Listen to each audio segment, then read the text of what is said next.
ప్రజాప్రతినిధి న్యూస్ కి స్వాగతం. చేర్యాల పట్టణ కేంద్రంలో ఈరోజు స్థానిక ఈడెన్ గార్డెన్ ఫంక్షన్ హాల్లో సిపిఎం చేర్యాల 8వ మహాసభలు జరిగాయి. ఈ కార్యక్రమానికి ముఖ్య అతిథిగా సిపిఎం రాష్ట్ర కార్యవర్గ సభ్యులు చుక్క రాములు హాజరయ్యారు. ఈ సమావేశానికి సిద్దిపేట జిల్లా కార్యదర్శి ఆముదాల మల్లారెడ్డి అధ్యక్షతన జరిగిన ఈ సభలో సిపిఎం చేర్యాల 8వ మహాసభ కార్యక్రమానికి వచ్చిన పార్టీ కార్యకర్తల్ని నాయకులను అభినందించారు. ఈ కార్యక్రమంలో ఆయన మాట్లాడుతూ ప్రజల తరపున పోరాటాలకు సిపిఎం పార్టీ ఎప్పుడు సిద్ధంగా ఉంటుందని, ఎప్పుడు ప్రజల పక్షాన పోరాడుతూనే ఉంటుందని ఆయన అన్నారు. ఈ కార్యక్రమంలో మండల పార్టీ నాయకులు, కార్యకర్తలు తదితరులు పాల్గొన్నారు. మన దేశానికి కింద తమిళనాడు రాష్ట్రానికి దగ్గర ఉన్న శ్రీలంక లంక మనకు తెలుసు కదా, రామాయణంలో లంక అంటాం. ఆ లంకలో ఎన్నికలు పెడితే మార్క్సిస్ట్ పార్టీ ఎర్రజెండా నాయకుడు దేశ అధ్యక్షుడు అయ్యాడు. ఇదో పెద్ద విచిత్రం. ఆ ఆశ్చర్యం నుంచి బయటికి రాకముందే నిన్న మళ్ళా ఎన్నికలు జరిగినాయి. వాళ్ళ పార్లమెంటుకు, మన పార్లమెంటుకు జరిగినట్టు వాళ్ళ పార్లమెంటుకి ఎన్నికలు జరిగినాయి. 225 స్థానాలుంటే 160 స్థానాలలో ఎర్ర జెండా వాళ్ళు గెలిచి అక్కడ ఇవాళ ప్రభుత్వాన్ని ఏర్పాటు చేసిందంటే మరి ఎర్ర జెండా బలహీనపడుతుందా, బలపడుతుందా? ఒక్కసారి మనం ఆలోచించాలి. అంటే చైనాలో బలపడుతుంది. చైనాలో దరిద్రం లేకుండా చేశారు, నిరుద్యోగం లేకుండా చేశారు, బ్రహ్మాండమైన అభివృద్ధి చేస్తున్నారు. చేర్యాల ఏదైతే ఉందో దాన్ని రెవెన్యూ డివిజన్ చేయాలనేటువంటిది ఉంది. ఆ నియోజకవర్గం కూడా కోల్పోయినటువంటి పరిస్థితి ఉంది. ఆ నియోజకవర్గాన్ని పునరుద్ధరించాలని, అట్లాగే రెవెన్యూ డివిజన్ వెంటనే ప్రకటించాలని భవిష్యత్తులో పోరాటాలు నిర్వహిస్తాం. ప్రభుత్వం వెంటనే ప్రకటించాలని మహాసభ సందర్భంగా డిమాండ్ చేస్తున్నాం. అట్లాగే అనేక పోరాటాల మధ్య మున్సిపల్ కోర్టు ఇక్కడ శాంక్షన్ అయింది. అది ప్రారంభం కాకుండా కాలయాపన జరుగుతున్నట్టు కాబట్టి దీన్ని వెంటనే ప్రారంభించాలనేటువంటిది కూడా ఈ మహాసభ సందర్భంగా డిమాండ్ చేస్తూ తీర్మానం చేస్తున్నాం. అట్లాగే చేర్యాల పట్టణంలో ఉన్నటువంటి ప్రభుత్వ హాస్పిటల్ ఏదైతే ఉందో ఈ హాస్పిటల్లో సౌకర్యాలు తక్కువ ఉన్నాయి. అట్లాగే బెడ్స్ సరిగా లేవు.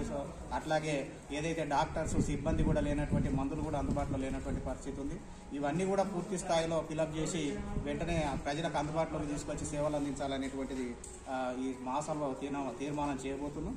దాంతోపాటుగా ఈ చేర్యాల మండలంలో అనేక అంతర్గత రోడ్లు, గ్రామాలలో ఈ మిషన్ భగీరథ వచ్చిన తర్వాత అనేక రోడ్లు ధ్వంసమైనటువంటి పరిస్థితి ఉంది.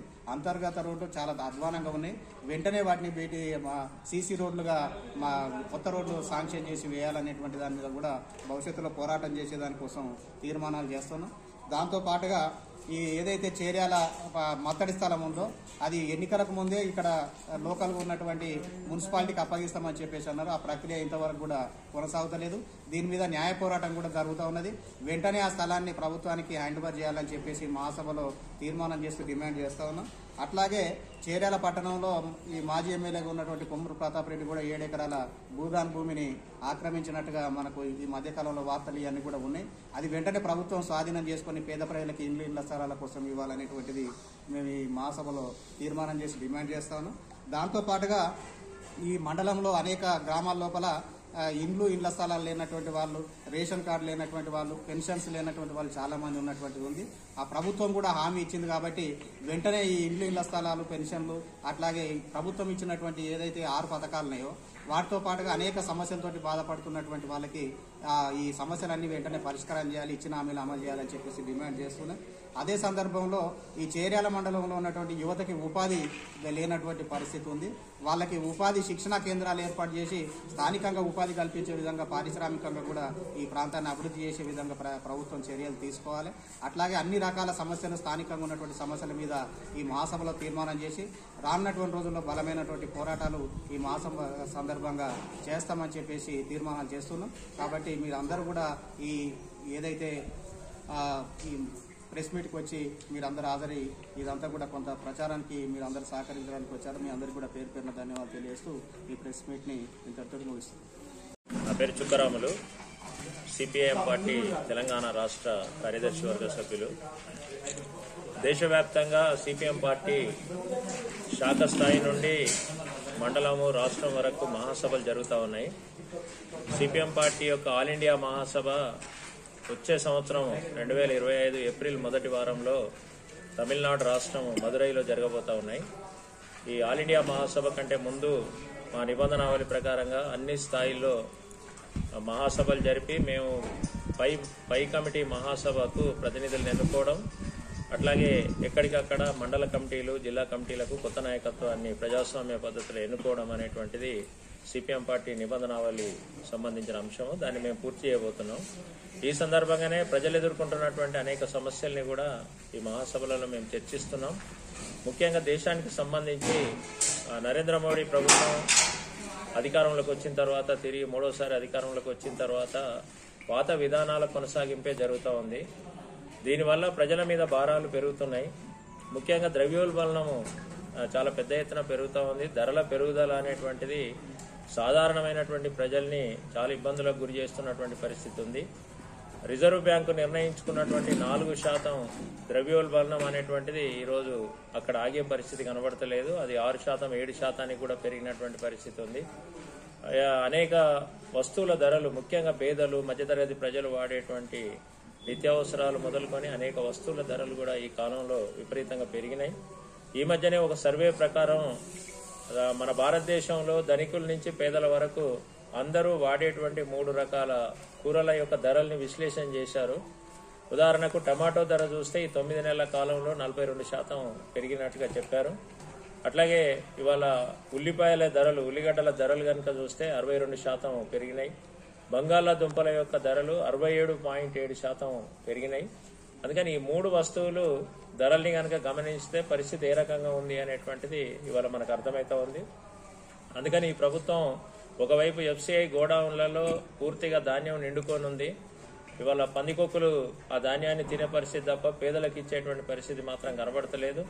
ఇవాళ మన పౌర సరఫరాల వ్యవస్థను బలోపేతం చేసి ప్రజలందరికీ కూడా నిత్యావసరాలు పంపిణీ చేయడం ద్వారా ఈ ధరల్ని అరికట్టేటువంటి అవకాశం ఉంది. అటువైపు ఈ ప్రభుత్వం ఆలోచిస్తలేదు.